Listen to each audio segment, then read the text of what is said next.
Hello guys.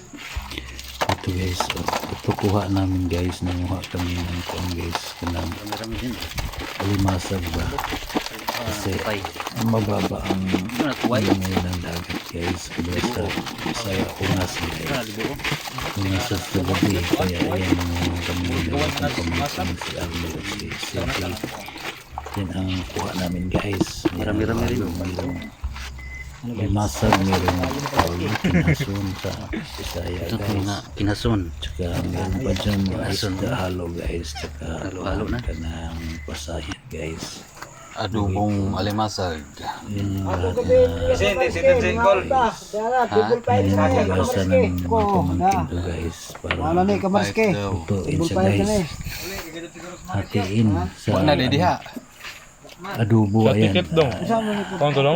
Adobo at saka gagataan siya guys. Ayan, adobo na yan guys. Inadobo ng kuhan po guys. Hindi lang Pagkakas po guys. Badji Manjura na. Pahit na kami guys. Ayan. Ang kaldero nun guys. Siguro yun, pag na-dahil lang yun, yan, kumukagkatan. Dad Si Maris dahil si Mireros.